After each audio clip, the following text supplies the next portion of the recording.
Le sel de la terre nécessaire au salut de l'Église. Sermon prononcé à Genève le 2 novembre 1856, jour anniversaire de la Réformation, par Jean-Henri Merle d'Aubigné, docteur en théologie.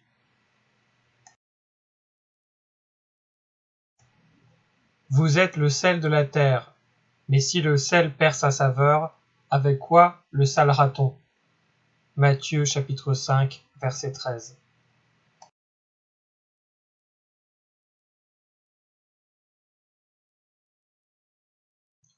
Ce jour est le jour de naissance de la Réformation, et toutes les églises de l'Allemagne le célèbrent. Il y a 339 ans, c'était en 1517, un moine, professeur de théologie à l'université de Wittenberg, écrivait dans sa cellule certaines propositions, et allait ainsi devenir le sel de la terre, comme nul homme ne l'avait été depuis saint Paul. Il paraissait ému, posait sa plume, se levait, se promenait, puis s'arrêtait. « Quelle audace !» disait-il. « De vils marchands osent vendre le salut dans les villes de l'Allemagne ?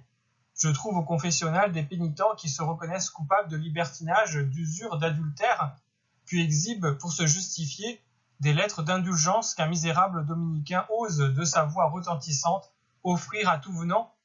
Eh bien, si Dieu le permet, je ferai un trou à son tambour. » Luther, car c'était lui, recommença à écrire ses thèses. Mais tout à coup il s'écriait « Qui suis-je, moi, méprisable frère, plus semblable à un cadavre qu'à un homme, pour m'opposer à la majesté du pape, devant laquelle tremblent non seulement les rois de la terre et le monde entier, mais encore, si je puis ainsi dire, le ciel et l'enfer ?» Alors, ouvrant la Bible, il lisait au 13e chapitre de saint Luc ces mots « Si vous ne vous convertissez, vous périrez tous. » Il n'hésitait plus. « À la loi et au témoignage !» s'écriait-il. « Il faut obéir à l'écriture. » La fête de tous les saints s'approchait, et le 31 octobre, on voyait accourir de tous côtés des pèlerins, désireux d'obtenir l'indulgence promise à tous ceux qui se confessaient ce jour-là dans cette église. « Voici le moment, » dit Luther. Il prit ses thèses, se rendit à l'église du château et afficha à la porte du sanctuaire le grand acte d'accusation qu'il avait dressé contre la papauté. Ce placard excita ce jour-là peu d'attention, mais le lendemain et le surlendemain, le 1er et le 2 novembre, qui étaient de grands jours de fête, la Toussaint et les Trépassés, des moines, des pèlerins, des bourgeois, des magistrats, des chevaliers, des paysans, des professeurs, des femmes, des enfants, étaient réunis devant l'église. On lisait les thèses à haute voix. « Silence !» s'écriait l'un des auditeurs. Puis l'orateur, continuant sa lecture, disait, c'était une des thèses, « Tout chrétien qui éprouve une vraie douleur, une sincère repentance de ses péchés, a une rémission plénière de la peine et de la faute, même sans indulgence. » Et peu après, le lecteur criait, « Le véritable et précieux trésor de l'Église est le saint évangile de la gloire et la grâce de Dieu. » Un immense applaudissement accueillait ces thèses. Elles se répandirent dans toute la chrétienté avec la rapidité de l'éclair. « Une parole de salut !» disait-on partout. « Une parole de grâce, une parole de joie. » La voix de l'époux et de l'épouse retentit enfin parmi nous. Mes frères, ce n'est pas seulement pour faire revivre au milieu de vous le souvenir de la Réformation que je vous ai raconté l'acte mémorable par lequel elle a commencé. Je l'ai fait afin de vous rappeler que si les réformateurs et les réformés ont été au XVIe siècle le sel de la terre, il faut, si vous êtes de vrais disciples de Christ, que maintenant vous le soyez à votre tour. Le siècle actuel a besoin d'une seconde réformation, comme le XVIe eut besoin d'une première, et il y a des motifs qui la rendent plus nécessaire à Genève que partout ailleurs. Une mine de sel, pour adopter le langage du Seigneur, ouverte sur nos collines au jour de Calvin et qui enrichit alors cette ville, a été plus tard tristement abandonnée. Exploitons-la de nouveau, recueillons, répandons le sel autour de nous avec fidélité et sagesse, et l'avenir de l'Église sera sauvé. Le vrai protestantisme, c'est-à-dire l'Évangile, est le vrai sel de la terre. Sans lui, les âmes seront privées de la vie du ciel, et les nations tomberont dans le désordre et la corruption. Il n'y a que le sel qui empêche la pourriture. Les paroles du Seigneur que je vous ai lues nous apprennent que la terre a besoin de sel, que si ce sel perd sa saveur, c'est un grand mal, que par conséquent, vous, chrétiens du temps actuel, vous ne devez pas perdre la vôtre, mais la communiquer et travailler ainsi au bien de l'humanité au salut de l'Église.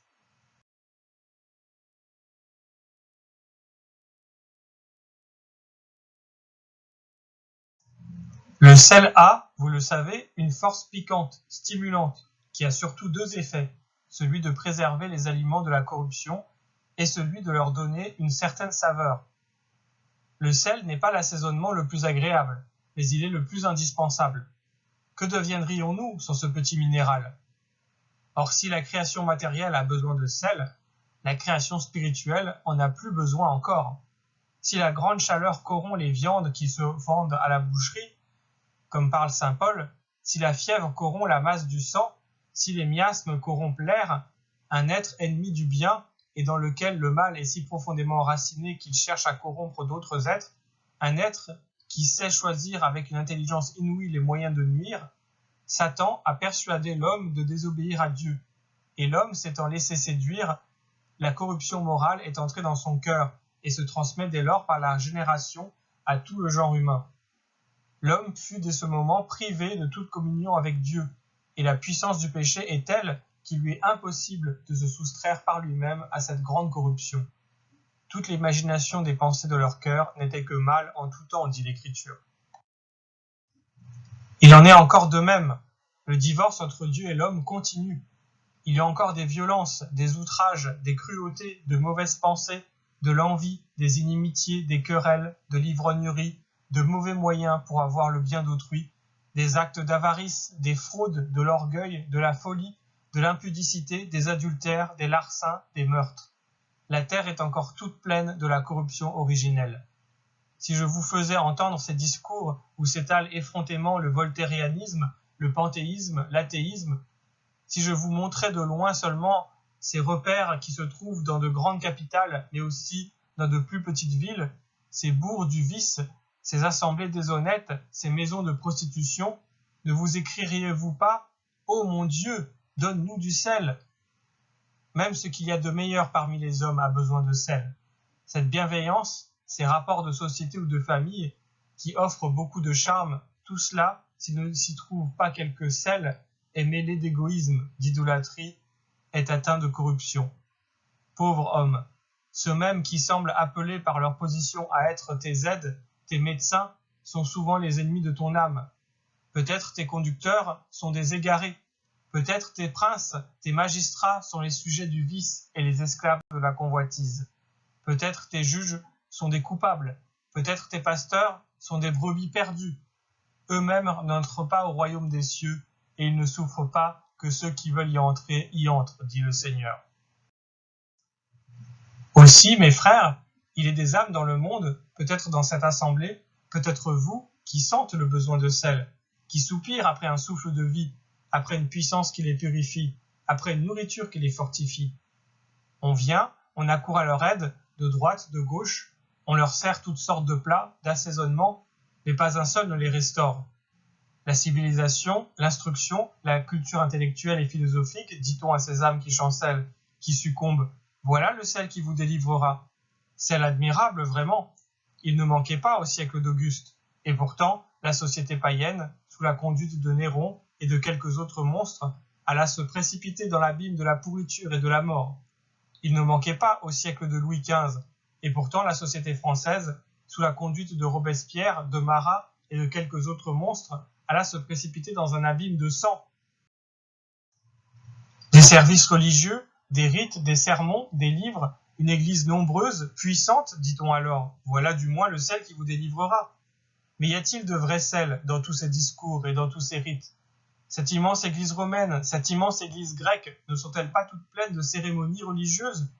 N'y a-t-il pas des églises protestantes où l'on fait de dimanche en dimanche les plus raisonnables discours, des sermons de la plus belle morale? Et pourtant, tout y demeure dans la mort.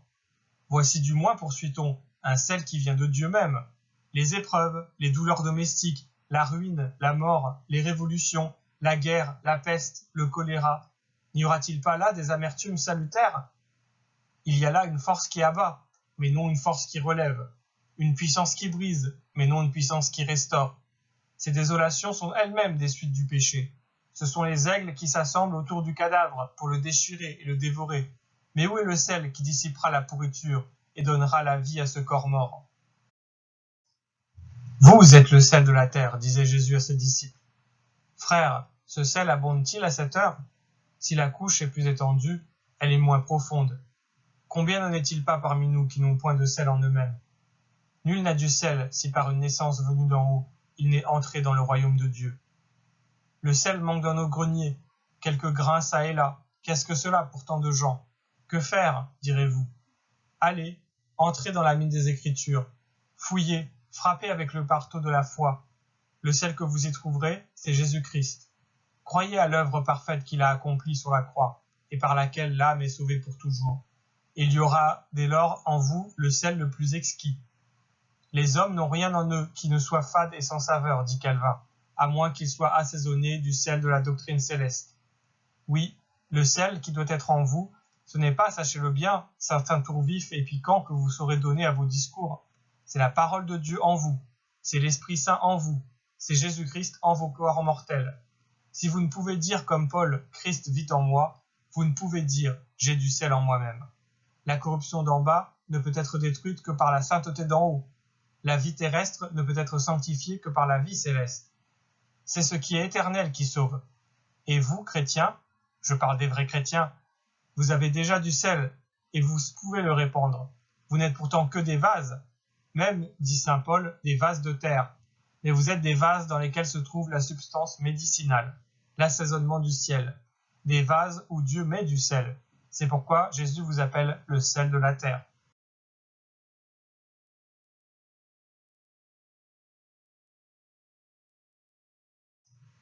Mais si le sel perd sa saveur, avec quoi le salera-t-on?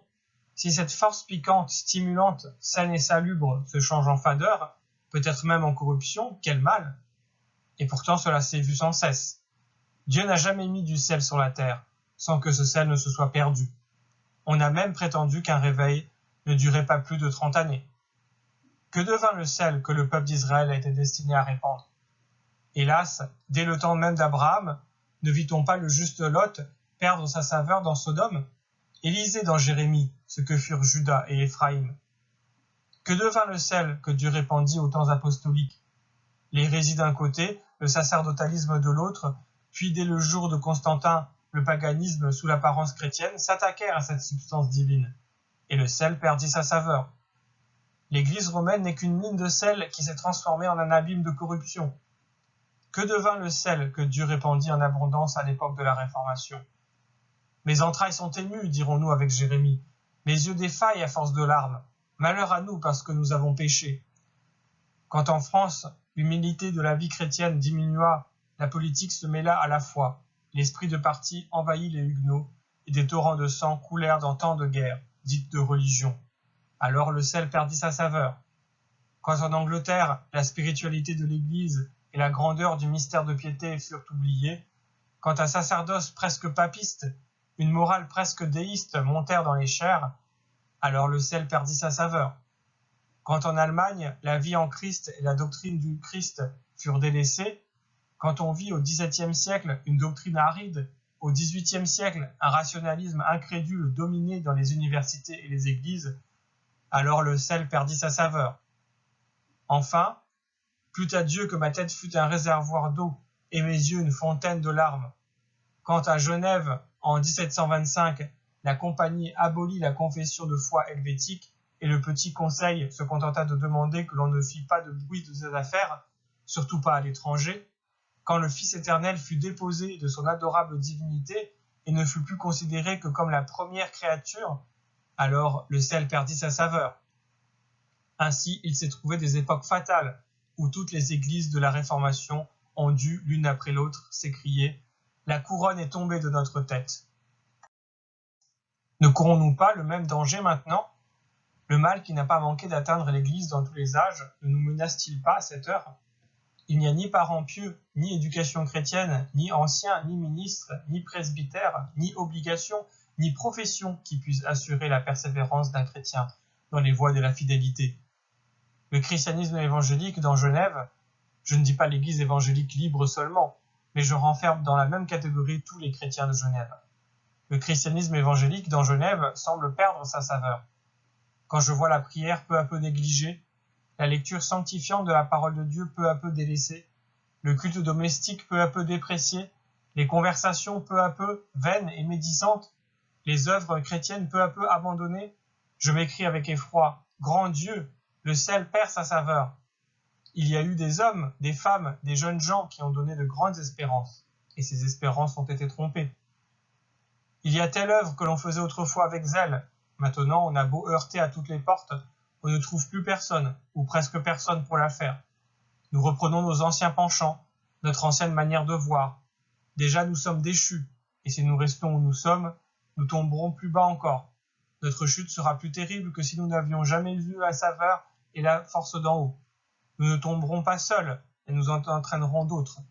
Le chrétien qui ne l'est plus que pour la forme est la plus misérable, la plus inutile, et peut-être la plus dangereuse de toutes les créatures. Je t'avais moi-même planté comme une vigne esquisse, dont le plan était franc, dit le Seigneur à l'église du réveil. Comment donc t'es-tu changé en sarment d'une vigne abattardie?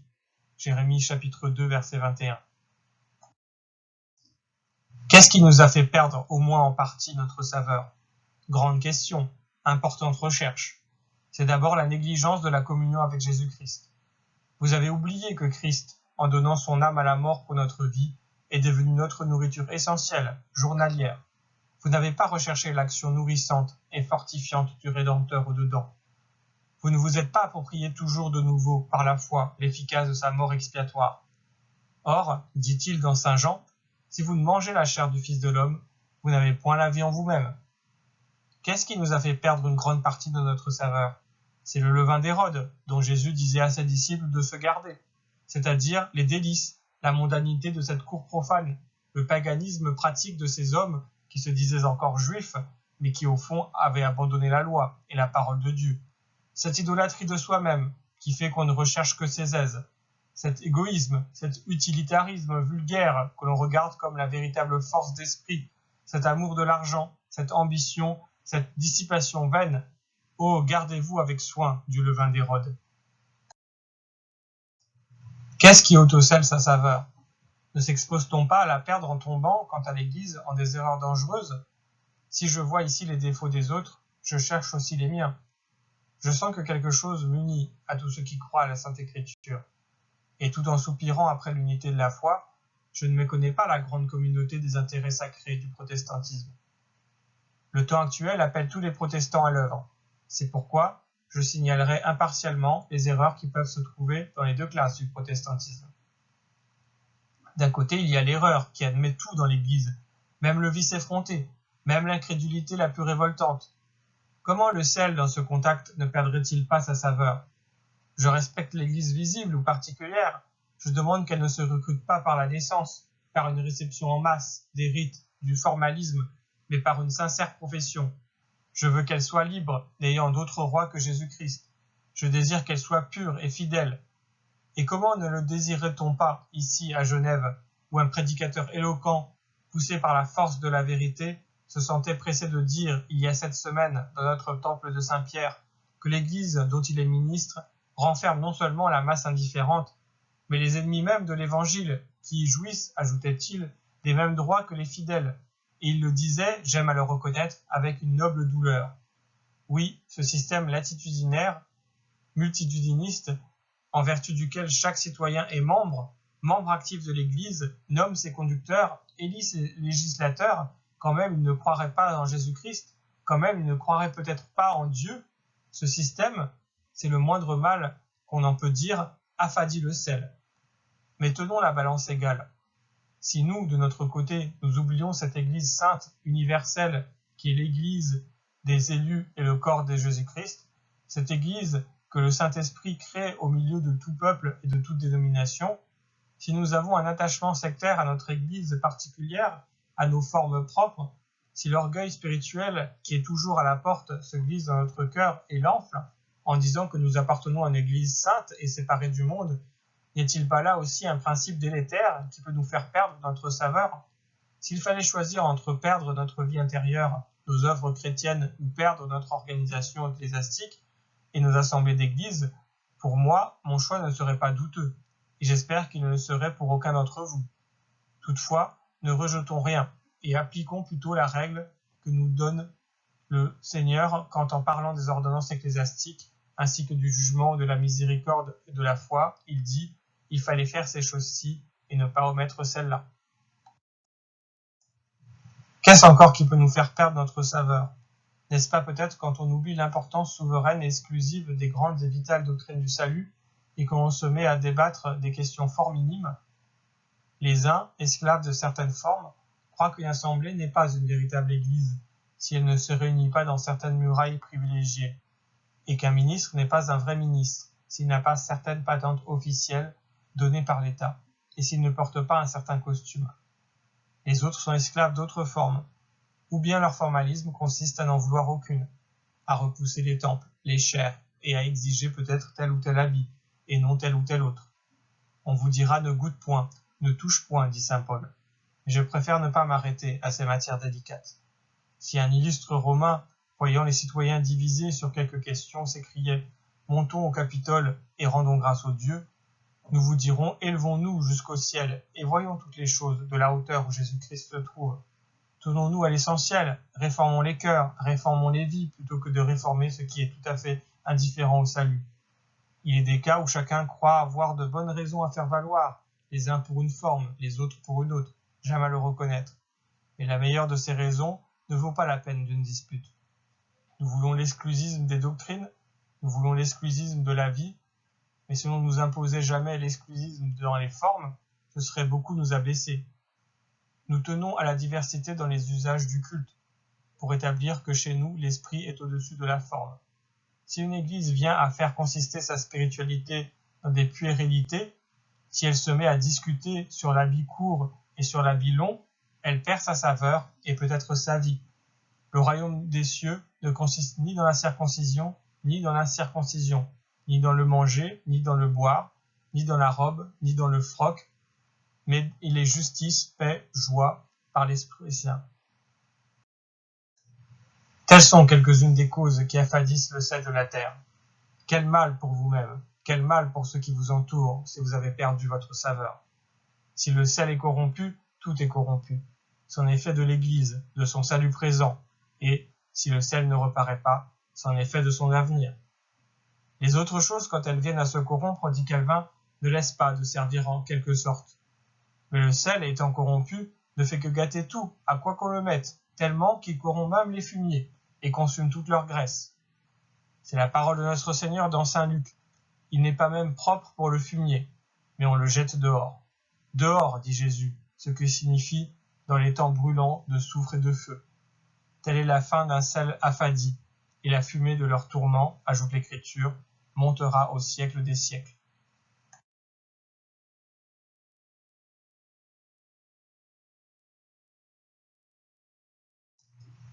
Chrétiens, voulez-vous donc perdre votre saveur? Chrétiens du réveil, voulez-vous vous rendormir et votre lampe doit-elle s'éteindre?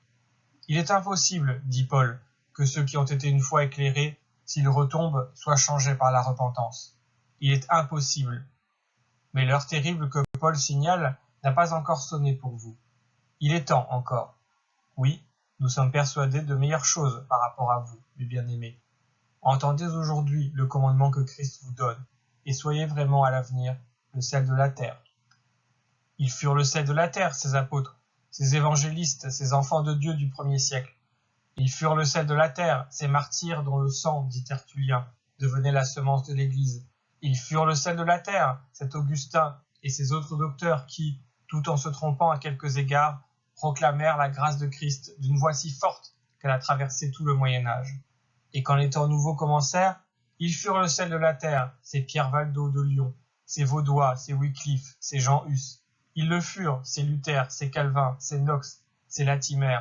Ils le furent, ces Baxter, ces Spener, ces Zinzendorf, ces Wesley. Ils le furent, il y a 40 ans, tous les hommes du réveil. Voulez-vous seuls ne pas l'être? Il est vrai, dites-vous peut-être, le mal est considérable autour de nous. Mais dans une grande maison, il y a des vases à honneur et des vases à déshonneur. Que voulez-vous y faire? Que chacun prenne garde à soi-même. Suis-je le gardien de mon frère, moi? Quoi? Un païen même disait autrefois, rien de ce qui regarde l'homme ne m'est étranger, et vous diriez le contraire? Les hommes sur lesquels le sel qui est en vous doit exercer sa saveur vous entourent, vous touchent. sont de vos parents, de vos amis, de vos concitoyens, et vous diriez que leur salut ne vous concerne pas? Vous pouvez fortifier ce qui s'en va mourir, et vous ne le feriez pas? Vous entendriez les voix de ces blasphémateurs, vous verriez les débordements de ces impies, et vous ne verseriez pas de larmes? Ne penserez-vous pas à ces âmes faibles que vous pourriez retenir sur le bord de l'abîme, et que votre négligence jettera peut-être dans les rangs des méchants et des moqueurs? Ah, si vous les abandonniez, l'Esprit de Christ n'habiterait pas en vous, vous ne seriez pas à lui. Vous êtes le sel de la terre, dit Jésus-Christ. Il vous dit, vous êtes. Direz-vous, non, nous ne le sommes pas? Il vous a dit aussi, vous êtes rachetés à grand prix. Dites-vous, nous ne le sommes pas? Il vous a dit, vous êtes la race élue. Dites-vous, nous ne le sommes pas? Eh bien donc, quand il vous dit, vous êtes le sel de la terre, gardez-vous de dire, je ne le veux pas l'être. Dites, oui, oui, je le serai. Qui sera maintenant le sel de la terre? Qui dans le monde, à Genève, dans ce temple? Qui, si ce n'est vous, que Dieu a régénéré par la semence incorruptible de sa parole? Comprenez-moi bien, je ne veux pas vous enorgueillir. S'il est ici un chrétien pauvre, borné, ignorant, méprisé, qui demeure sous les toits, dans une petite chambre, qui ne voit habituellement que 2 ou 3 personnes, aussi misérables que lui, je dis à cet humble chrétien, comme à vous qui êtes plus riches et plus savants, vous êtes le sel de la terre. Qu'y a-t-il de plus petit qu'un grain de sel? Que d'innombrables grains de sel n'y a-t-il pas, non seulement sur nos tables, mais dans tout le monde? Y a-t-il beaucoup à s'enorgueillir d'être un grain de sel? Je ne vous demande que d'être un grain, un tout petit grain, mais un grain de sel.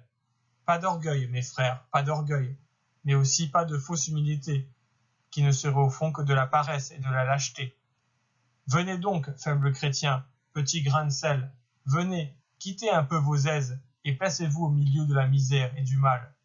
On parle beaucoup de la patrie, du peuple, de la société, de l'humanité. Eh bien, vous aussi pensez-y, et posez-y un grain de sel. Que de pécheurs, que de besoins, que de malades, que de mourants, que d'éléments divers de corruption à combattre. Je sais bien que nous n'aurons pas tous en nous-mêmes un sel également exquis. Il y a diverses espèces de sel, et il faut rechercher le meilleur. Toutefois, un sel ordinaire suffit pour éloigner le mal. Et le seul qu'il faille exclure, c'est un sel âcre et grossier. Soyez le sel de la terre par la bonne doctrine, en la professant, en la défendant, en la répandant. Gardez-vous de cette funeste hérésie, d'après laquelle on peut sauver les âmes, édifier l'Église sans la saine doctrine. Si vous voulez changer le cœur de l'homme sans la vérité, faites donc bouillir l'eau sans feu, comme parle Ésaïe. Dites aux hommes qu'il ne suffit pas de devenir meilleurs en devenant vieux, comme plusieurs le pensent, et de se repentir de mal en voyant le tort qu'il nous fait. Dites-leur que le salut est en Jésus-Christ seul, qu'il est véritablement Dieu comme il est véritablement homme, que la punition du transgresseur que la loi réclame est tombée sur lui, et que l'ayant subi sans avoir jamais péché, il sauve avec puissance par sa mort tous les pécheurs qui viennent à lui, et les régénère par sa résurrection. Soyez le sel de la terre par votre vie, car le sel n'est pas seulement doctrine, mais action. Soyez des chrétiens vivants, vivants de charité, de sainteté, d'humilité, de douceur, de paix. Marchez seulement devant, et il y en aura d'autres qui vous suivront. Les hommes, voyant vos bonnes œuvres, glorifieront votre Père, qui est aux cieux. Que vos souffrances en particulier fassent connaître le bonheur d'être à Jésus-Christ. Et si votre lit de douleur n'est pas une chair pour toute l'Église, comme l'a été celui de Monod, qu'il le soit du moins pour les 2 ou 3 amis qui l'entourent. Soyez le sel de la terre par vos discours. La douceur de la grâce ne doit pas rendre les discours doucereux. Il leur faut du sel. Si vous avez du sel en vous-même, vous ne répéterez pas à chacun les mêmes paroles devenues insipides par leur banalité. Que vos discours soient toujours accompagnés de grâce et assaisonnés de sel. Oh, que de fois un grain de sel, un cœur dans lequel était Jésus-Christ, a suffi pour sauver une âme, une famille entière, toute une population. Ayez donc du sel en vous-même et soyez en paix avec tous.